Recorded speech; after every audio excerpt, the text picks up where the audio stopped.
복음의 참된 결론을 누리세요. 인사합시다. 한 25년, 6년 전의 경험인데 항상 기억납니다. 그게 뭐냐면 집회를 참여했는데 제가 그 당시 섬기던 우리 담임 목사님이 태양을 한번 쳐다보라 그러더라고요. 태양을 바로 쳐다보면 그 다음에 앞이 안 보이잖아요. 그 빛 때문에. 그러면서 하는 말이 그리스도 제대로 만나고 누리고 깨닫고 체험하면 그리스도 외에는 아무것도 보이지 않는다. 그때는 간단한 경험인 것 같은데 지금까지 생각나는 거 보니까 뭔가 각인됐던가 봅니다. 그래서 이해도 되고요. 오늘 말씀을 통해서 결론 난 인생 꼭 한번 회복하시고 한 주간 응답받기를 바랍니다. 첫 번째, 복음으로 결론 난 인생이 되라입니다. 빌립보서 1장 10절, 나의 간절한 기대와 소망을 따라 아무 일에든지 부끄러워하지 아니하고 지금도 전과 같이 온전히 담대하여 살든지 죽든지 내 몸에서 그리스도가 존귀하게 되게 하려 하나니. 빌립보서는 바울이 로마 감옥에서 재판을 기다리면서 2년 동안 있었죠. 그때 빌립보 교인들을 향해서 옥에서 선 편지입니다. 그 후에 바울이 네로 황제에 의해서 사형을 당하거든요. 조그만 나무 기둥 위에 목을 이렇게 내려놓으면 칼로 목을 쳐서 참수를 시켰죠. 그때 바울의 목이 바닥에 3번 튕겼다잖아요. 바닥에 3번 튕겼는데 튕긴 그곳에 3개의 분수가 솟아났다잖아요. 그래서 그걸 기념해서 지금도 교회를 세웠거든요. 로마에 있습니다. 로마 이탈리아어로 트리폰타네라고 세 분수 교회라고. 하나님이 그렇게 죽음을 통해서도 증거를 나타내시고 지금도 많은 순례객들이 참여하고 있습니다. 바울은 그런데 과거에 어떤 사람이었습니까? 스데반을 죽이는데 앞장선 사람이었잖아요. 스데반은 돌에 맞아 순교했는데 그게 유대 이스라엘의 고대 사형법입니다. 그런데 먼저 돌로 치는 것이 아니고 높은 절벽 아래로 밀어서 떨어뜨리죠. 그래서 마테마가 누가 요한복음에 보면 예수님을 절벽 아래로 떨어뜨리려고 한 장면이 나오거든요. 스데반도 절벽 아래로 떨어뜨렸죠. 떨어뜨리고 나서 그 사람이 죽으면 돌로 칠 필요가 없습니다. 죽었기 때문에. 그런데 생명이 남아있으면 무거운 돌을 그 머리에 던지고 발에 던지고 처참하게 돌로 찍어서 죽이죠. 이 일에 바울이 주도적으로 앞장을 섰거든요. 그리고 예수님 당시 대제사장은 사법권과 행정권을 가지고 있었기 때문에 대제사장의 공문을 받아서 합법적으로 예수 믿는 사람들을 죽이고 가두고 핍박하고 이 일에 앞장선 인물이 사도 바울이었잖아요. 사도행전 9장 1절에서 2절 보면 사울이 주의 제자들에 대하여 여전히 위협과 살기가 등등하여 대제사장에게 가서 다메섹 여러 회당에 가져갈 공문을 청하니 이는 만일 그 도를 따르는 사람을 만나면 남녀를 막론하고 결박하여 예루살렘으로 잡아오려 함이라. 스페인에 가면 투라는 그런 경기가 있잖아요. 그 황소가 빨간색 천을 보고 흥분하는 게 아닙니다. 소는 생명이에요. 천을 보고 흥분하는 게 아니고 미리 흥분시키죠. 10시간 정도 어두운데 갇혀놨다가 군중 속으로 빛 속으로 끌어내리니까 소가 미쳐 날뛰는 거죠. 사람 소리를 듣고. 그 빨간색 천은 사람들에게 보이라고 하는 거지. 그러다가 소가 지쳐서 쓰러지면 심장에다가 칼을 꽂고 잔인한 경기인데 마치 이것처럼 소가 흥분해서 발로 흙을 걷는 것처럼요. 코에서 씩씩거리면서 김을 내뿜는 미친 들소처럼 사도 바울이 그랬다니까요. 숨을 들이마실 때 살기가 위협이 등등해서 옆 사람이 느낄 정도로 그냥 모조리 싹 다 죽여버리겠다. 완전히 잡힌 거죠. 희노애락, 애정욕 7가지 감정 있잖아요. 원래 이런 사람들은 감정을 느끼지 못합니다. 잡혀있기 때문에. 사람 팔을 부러뜨리는 거나 나무가지 부러뜨리는 거나 개미 죽이는 거나 사람 죽이는 거나 사람을 계속 죽이다 보면 감각이 없어지거든요. 이렇게 완전히 위협과 살기가 등등했잖아요. 그런데 사도행전 9장 3절 5절에 보면 사울이 길을 가다가 다메섹에 가까이 이르더니 호련히 하늘로부터 빛이 그를 둘러 비추는지라 땅에 엎드러져 들음에 소리가 있어 이르시되 사울아 사울아 내가 어찌하여 나를 박해하느냐 하시거늘 대답하되 주여 누구시니이까 이르되 나는 내가 박해하는 예수라. 요한계시록 1장에 보면 부활하신 예수님의 모습이 나오거든요. 머리와 털은 흰 양털과 같아. 눈에는 불꽃이 타오른다. 발은 풀무불에 단련한 빛난 주석과 같다. 그의 음성은 많은 물소리와 같고 그 입에서는 좌우에 날선 검이 나오고 얼굴은 해가 힘있게 비치는 것 같다. 여러분, 햇빛을 프리즘으로 통과시키면 빨간색부터 보라색까지 무지개 색이 나오거든요. 그 색을 합치면 흰 색깔입니다. 흰색. 모든 빛을 합쳤는데 흰 양털과 같더라. 이 부활하신 예수님, 창조 생명의 능력의 빛이 사도 바울에게 비친 것이죠. 이게 얼마나 강했던지 3일 동안 보지 못하고 보는 것, 듣는 것, 식음을 완전히 전폐하고 있었죠. 바울의 몸은 완전히 망가졌고 도무지 회복될 수 없는 재생불능의 상태에 빠지고 앞도 보이지 않고 그랬지만 이때 바울의 눈은 영적으로 완전히 열렸죠. 예수는 그리스도다. 내가 모르고 핍박했구나. 내가 하나님 잘 믿는다고 사람을 죽이고 다녔는데 이게 아니었구나. 완전히 착각이었구나. 예수님은 그리스도고 부활하셨고 살아계신 하나님의 아들이시구나. 완전히 깨닫게 된 것입니다. 그래서 아나니아를 통해서 제자 사역을 받고 생명건 전도자가 됐는데 디모데전서 1장 15절에 보면 이렇게 고백합니다. 밑보다 모든 사람이 받을 만한 이 말이여 그리스도 예수께서 죄인을 구원하시려고 세상에 임하셨다 하였도다. 죄인 중에 내가 괴순이라. 제가 전도사 때 이 차량 운전을 하는데 어떤 한 분을 빠뜨리고 차량 운전을 했거든요. 근데 성도들이 많은 자리에서 이분이 엄청나게 열을 내시고 화를 내셔가지고 안 그래도 그때는 예민한 상태였는데 계속 생각이 나는 거 있죠. 제가 성가대 지휘하는데 소프라노로 맨 앞에 앉아있고 어떻게 주일마다 이분을 대하지 하니까 마음이 무겁고 또 생각하면 기분도 나쁘고 그래서 한 번은요 교회 가기 전에 주는 그리스도시요 살아계신 하나님의 아들이십니다. 그거 계속 외쳤거든요. 이거는 그 어떤 것으로도 안 되기 때문에 10번 정도 외치니까 그 사람이 깨진 게 아니라 내가 깨지는 거 있죠. 진짜로 내 상태가 이랬구나. 그래서 내가 진짜 이런 존재구나 깨달아져서 정리가 되는 거 있죠. 하나님이 나를 향한 계획이 있었고 그래서 성가대도 문제없고 그런 상황을 체험하게 되었습니다. 아이들 언어에 진짜 싫다 이럴 때 뭐라고 얘기하는 줄 아십니까? 개자를 붙여 개 싫다. 정말로 엉망이다 할 때 뭐라 개엉망이다. 복음을 정말로 깨달으면 나 자신이 개엉망이구나 깨달아지죠. 왜 세상이 싸웁니까? 내가 제일 잘 나가 하니까 싸우는 겁니다. 복음 정말로 깨달으면 내가 죄인 중에 괴수고 내가 완전 개엉망이다. 그래서 사람을 비난하거나 엉뚱한 거짓으로 정죄하는 것이 아니고 진짜 살리게 되고 복음으로 용서하고 능력으로 치유하게 되죠. 이렇게 바울이 결론 내린 것입니다. 고린도전서 15장 8절에 맨 나중에 만삭되지 못하여 난 자 같은 내게도 보이셨느니라. 만삭되지 못하고 난 아이들을 보면요 폐가 완성이 안 됐기 때문에 자가 호흡이 안 됩니다. 그래서 그 꼬마 어떤 아이는요 뭐 새끼손가락 이 주먹만한 그 몸뚱아리 거기다가 무슨 산소 호흡기를 꽂고 피부도 완성이 안 됐기 때문에 이게 체온 조절이 안 되죠. 온몸에 랩을 감아놓고 이렇게 내가 7푼이 8푼이처럼 완전히 못난 자구나. 복음 깨달은 사람은 이렇게 고백할 수밖에 없죠. 고린도서 15장 10절에 보면 그러나 내가 나 된 것은 하나님의 은혜로 된 것이니 내게 주신 그의 은혜가 헛되지 아니하여 내가 모든 사도보다 더 많이 수고하였으나 내가 한 것이 아니요 오직 나와 함께 하신 하나님의 은혜로라. 여러분은 여러분 자신이 여러분 자신입니까? 이게 무슨 말이냐 싶죠. 질문해 보세요. 나는 정말로 나인가?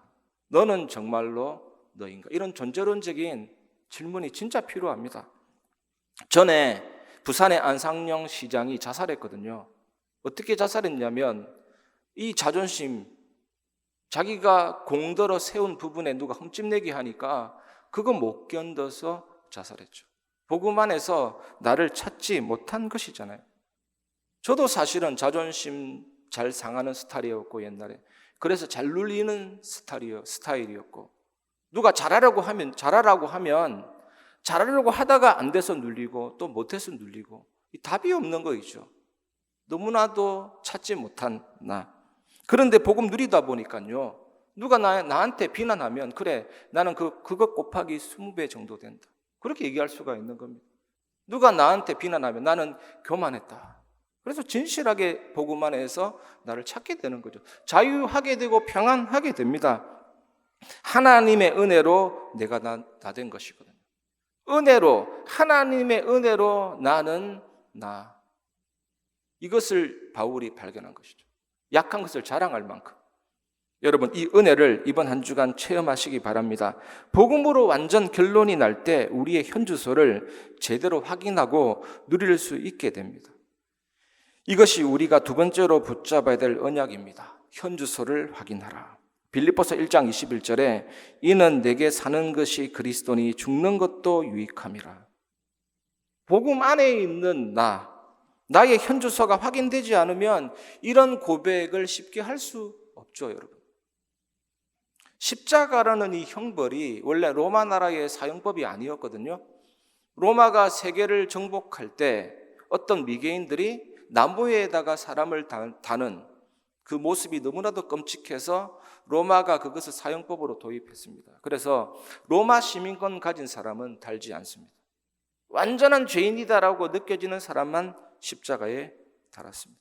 예수님 당시 길이 있으면 그 길가에 마치 전봇대처럼 가로수처럼 십자가가 쫙 서 있는 모습도 우리가 그려볼 수가 있습니다. 원형 경기장 안에 십자가에 예수 믿는 사람을 매달고 그런데 밤이 어둑어둑한데 이 자녀들이 십자가에 달린 그분들의 후손들이 와서 아버지, 어머니 막 우는데 이 사람들이 다른 말 한 거 아닙니다. 역사를 살펴보면요.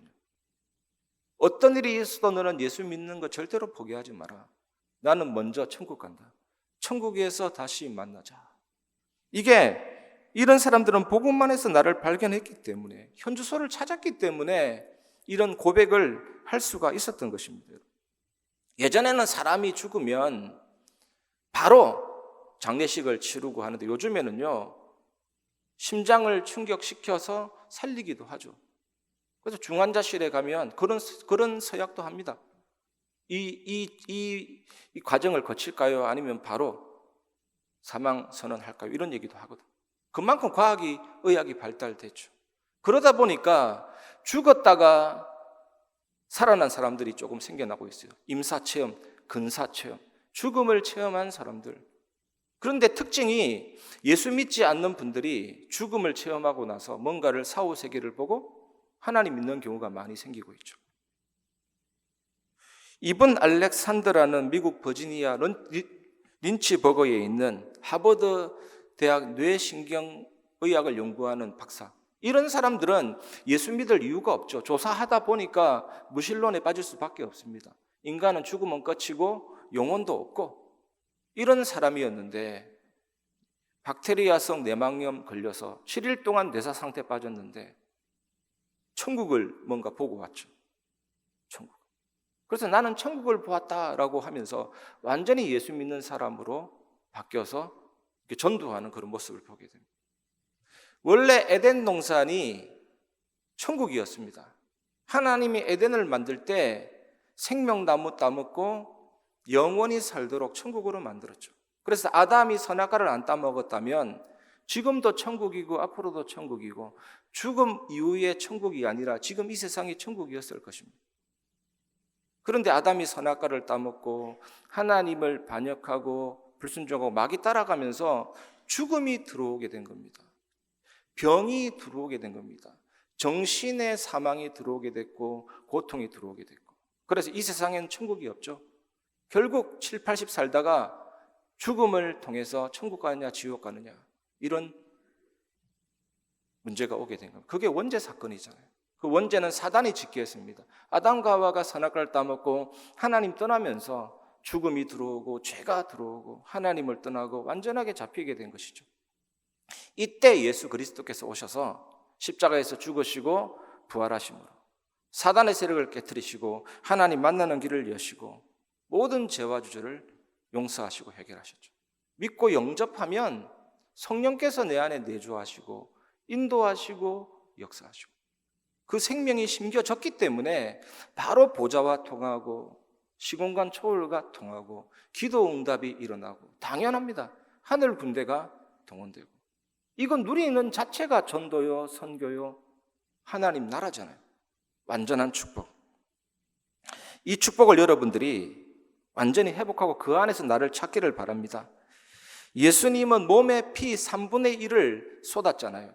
이렇게 되면 피가 그렇게 빠져나가면 혈압도 떨어지고 심정지가 일어나고 급사할 수 있는 상태가 딱 되는데 이 완전히 약해질 대로 약해진 상태 속에서 6시간 동안 십자가에 달리시고 달리는 순간 질식입니다. 호흡이 안 됩니다. 횡격막이 들려 올라가기 때문에.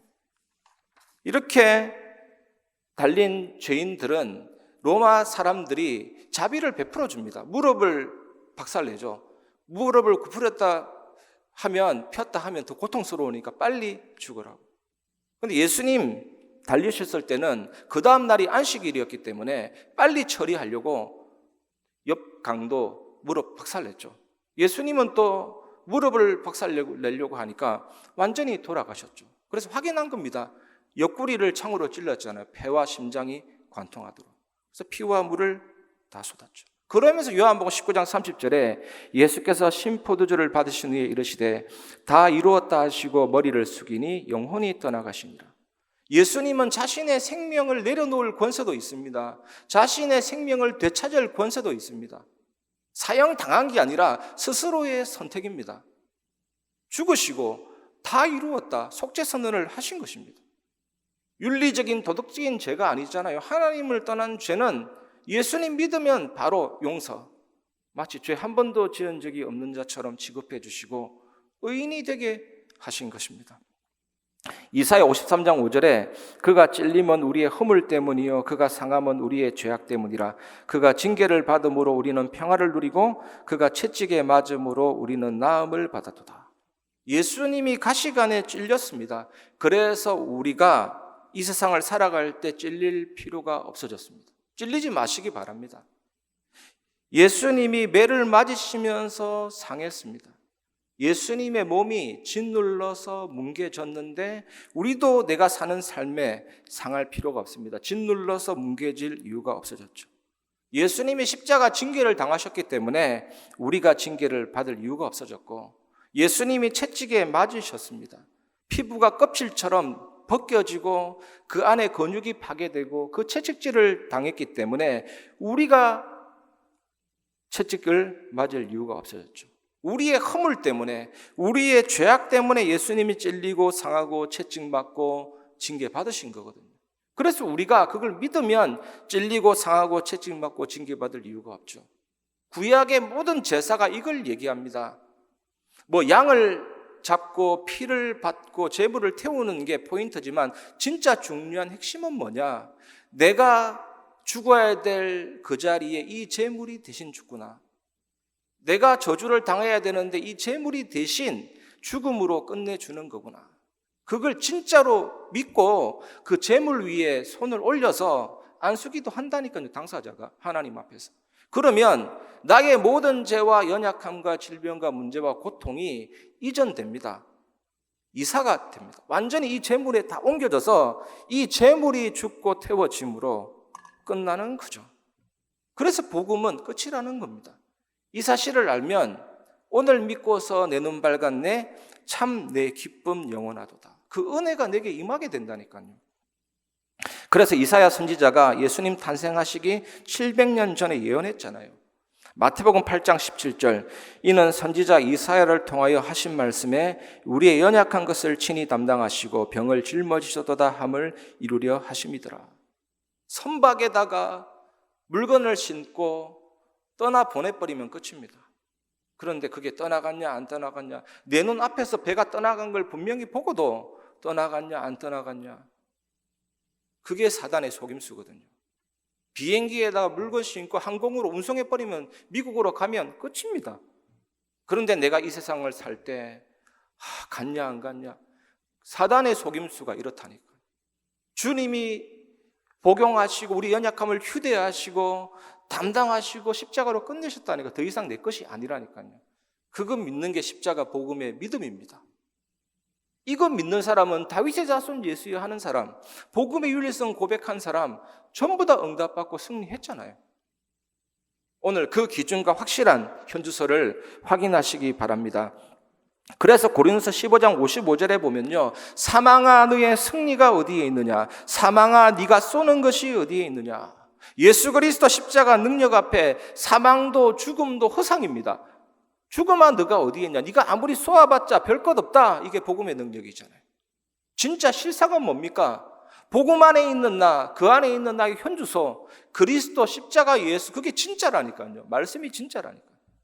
오늘 이것을 완전히 회복하시기를 주님의 은혜로, 주님의 이름으로 축복합니다. 요한복음 1장 12절 13절, 영접하는 자 곧 그 이름을 믿는 자들에게는 하나님의 자녀가 되는 권세를 주셨으니 이는 혈통으로나 육적으로나 사람의 뜻으로 나지 아니하고 오직 하나님께로부터 난 자들이니라. 예수 그리스도 영접하면 하나님의 자녀가 될 뿐만 아니라 권세를 주셨으니, 이게 신학적으로 중요한 의미가 있습니다. 예수님이 사단을 깨뜨리시고 예수님이 죄와주주를 해결하시고 예수님이 하나님 만나는 길이 되시면서 내 안에 계시기 때문에 나에게 그런 권세가 왔다는 겁니다. 왕권, 제사장권, 선지자권 우리가 누릴 수가 있다는 거거든요. 여러분 삶에서 이런 어마어마한 권세를 주셨습니다. 마태복음 1장에 보면 예수님의 족보가 나오잖아요. 그 족보가 조금 특이합니다. 시아버지와 며느리의 동침 사건이 나오죠. 구약에는 생명, 시, 족보가 중요한데 이 여자가 남편이 죽었어요. 그다음 남편 동생을 또 그 여자한테 남편으로 보는데 죽고 아들이 다 죽었어요. 그러면 시가 끊어지잖아요. 구약에는 시를 끊어지게 하지 않는 고엘 제도라는 게 있거든요.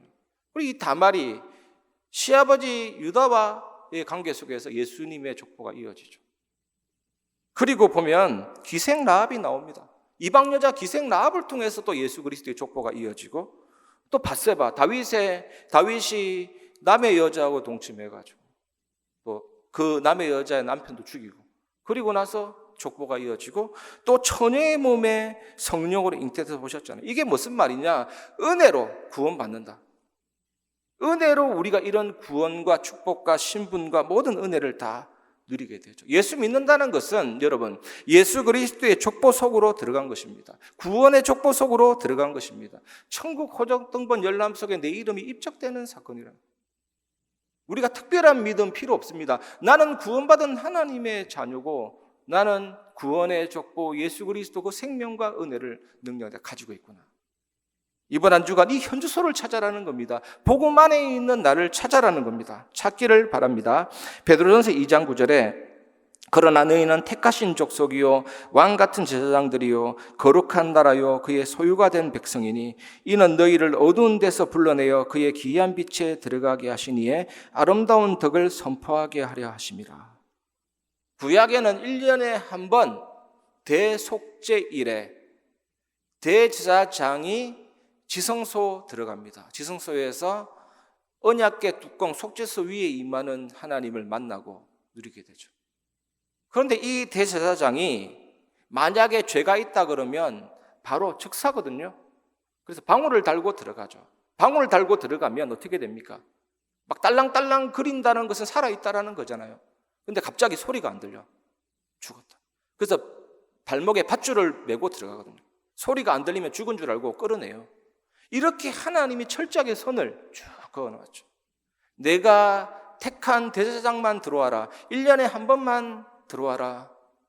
그리고 아주 정한 예물만 가지고 나와라. 아니면 가차없는 그런 은혜와 공의의 하나님이시지만 철저하게 선을 정해놓은 구약시대였다면 이제는 그 선을 하나님이 쫙 지워주셨죠. 그게 우리의 현주소입니다. 주 예수와 동행하니 그 어디나 하나님 나라. 내가 예수 이름 부르는 그곳이 지성소요, 그것이 휘장 아니요, 하나님의 능력을 체험하는 현장이요, 하나님의 나라가 임하는 거룩한 장소가 된 것입니다. 이 현주소, 여러분 어디에 있습니까? 내비게이션을 찍어도 현주소가 있어야 그 다음 목표가 나옵니다. 어느 상황 가운데 있어도 여러분 이번 한 주간 복음 안에 있는 나 현주소만 확인해도 하나님의 능력을 체험할 줄을 믿습니다. 요한계시록 22장 5절에 다시 밤이 없겠고 등불과 햇빛이 쓸데없으니 이는 주 하나님이 그들에게 비치심이라. 그들이 세세토록 왕노릇 하리로다. 이것이 우리의 영광스러운 미래입니다. 천국에서도 우리는 왕이요 세세토록 왕노릇 하리로다. 그래서 이 땅에서는요, 고난도 슬픔도 이기고 영원에 잇대어 살아갈 수가 있죠. 우리는 그런 존재이기 때문에. 그 어떤 것도 복음 안에서는 다 끝난 것 아닙니까?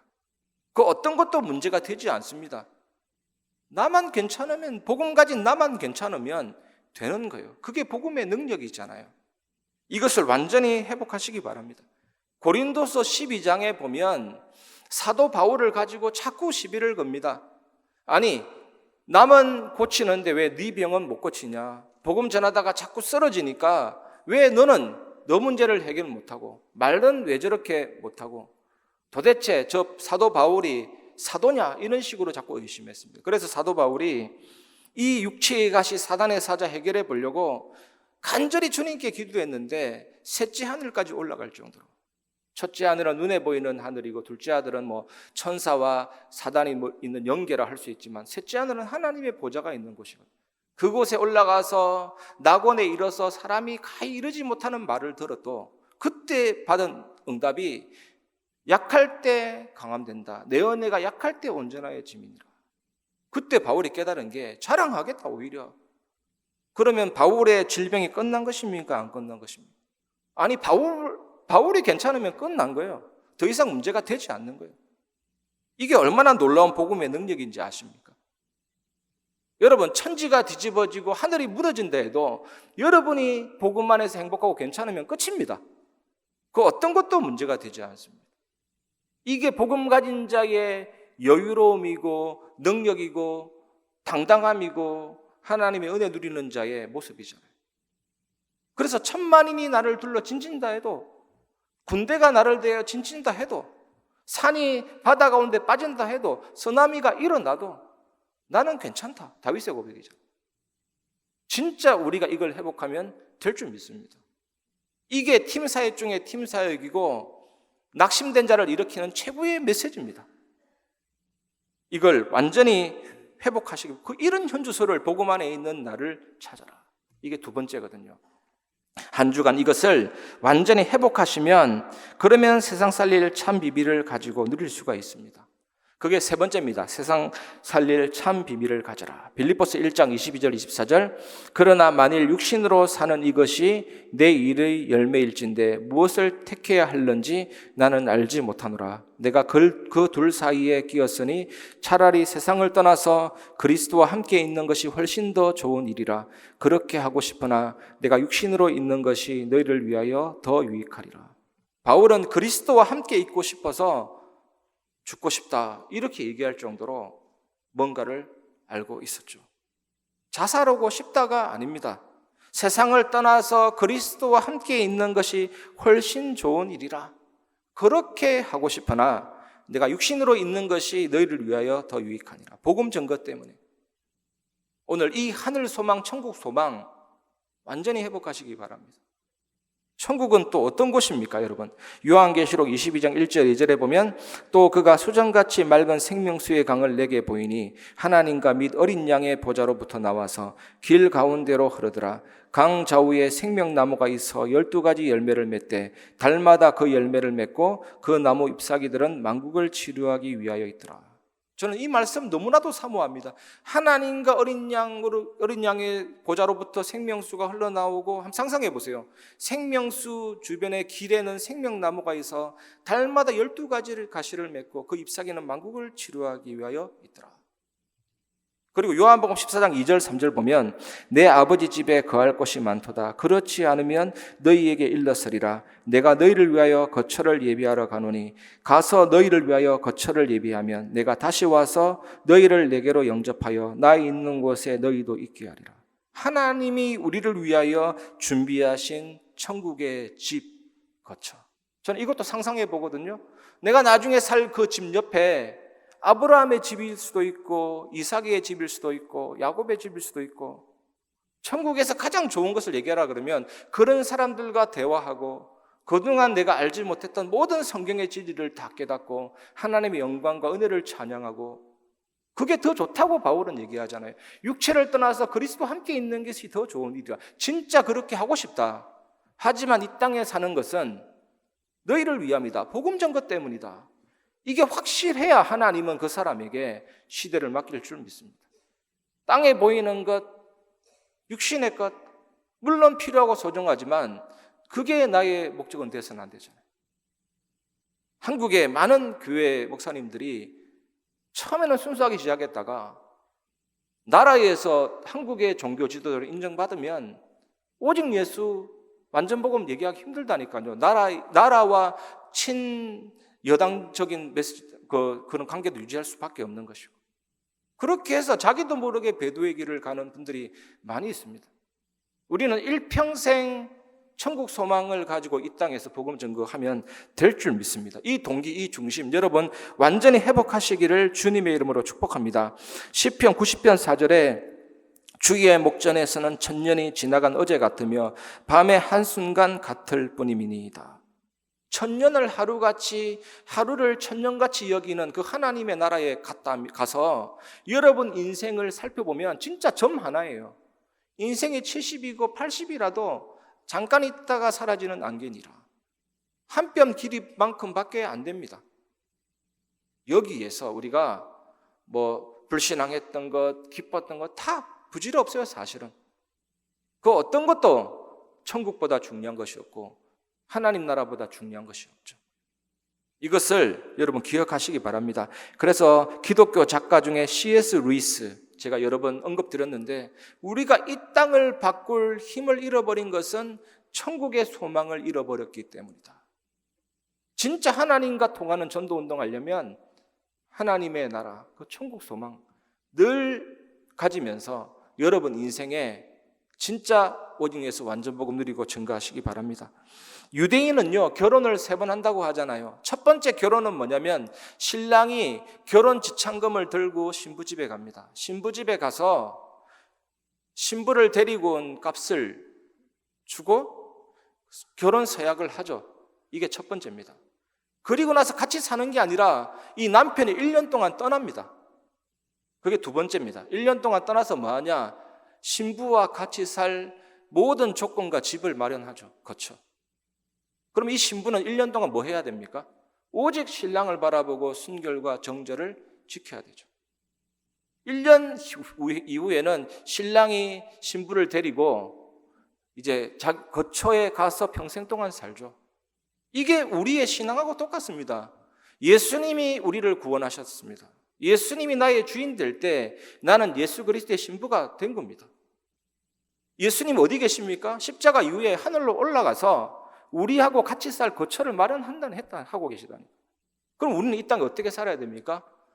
십자가의 길, 순교자의 삶, 오직 예수 완전 복음, 그 신랑 대신 예수님 만나는 그날을 생각하면서 복음 전하고 복음 누리고 이 나의 마음과 중심을 오직 그리스도 맞추고 살아야 되죠. 그리스도의 신부니까. 그리고 나서 세계복음화 끝날 때 예수님이 우리를 데리러 오십니다. 천국에서 어린 양의 혼인잔치가 펼쳐지면서 그 거처에서 신랑 대신 예수님과 함께 영원히 살아가죠. 이것이 하나님 나라 천국 복음의 비밀이잖아요. 여러분, 우리가 천국 소망 가질 때 세상 살리는 참된 비밀을 누릴 수가 있습니다.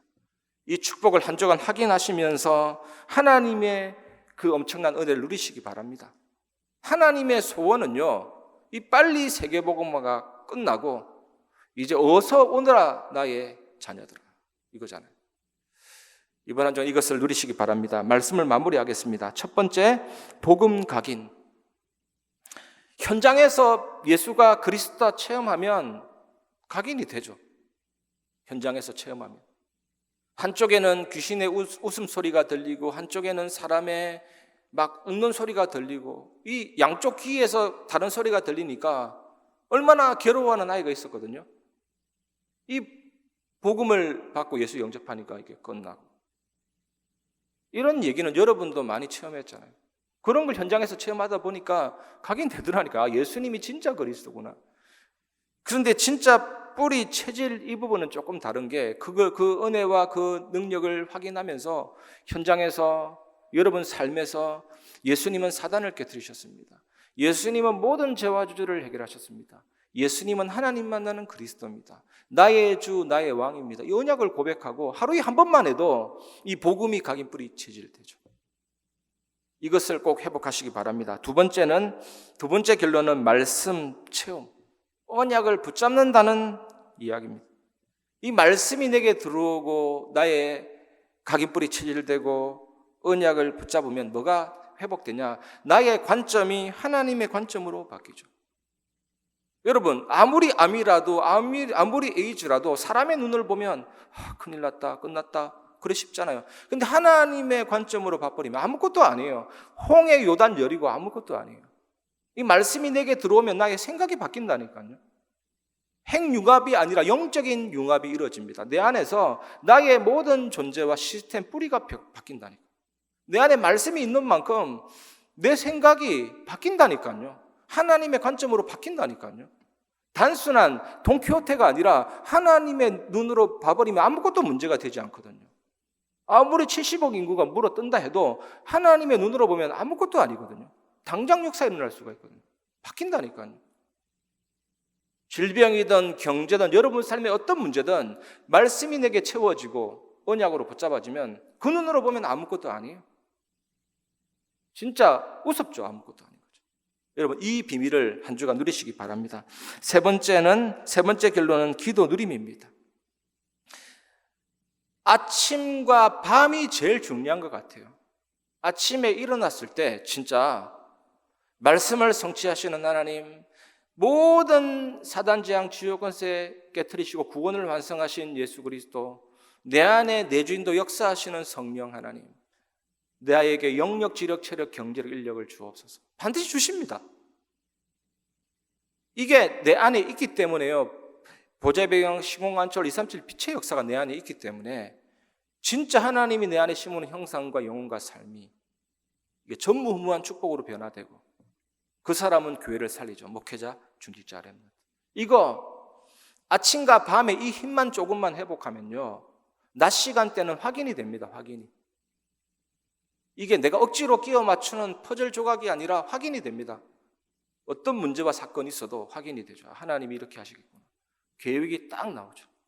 이것을 누리고 승리하시기를 주님의 이름으로 축복합니다. 결론난 인생 여러분에게 꼭 회복되시기를 주님의 이름으로 축복합니다. 나 무엇과도 주님을 바꾸지 않으리. 우리 찬양 부르시면서 말씀을 마무리하겠습니다.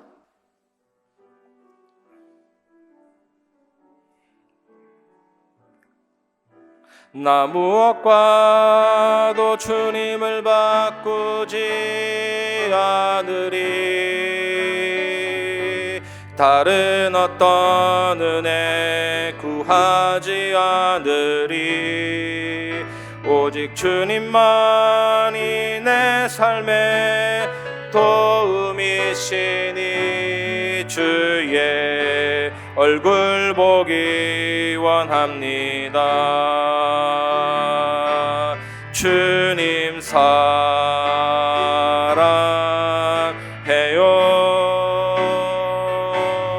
온 마음과 정성 다해 하나님의 신실한 하나님, 내 인생이 복음의 결론 난 인생, 누리는 인생 되게 하옵소서. 주님 사랑해요. 주님 사랑해요.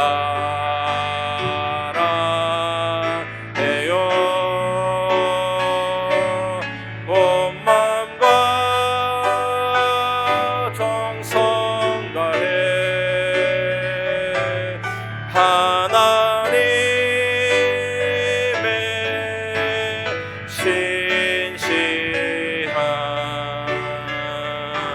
친구 되기 원합니다.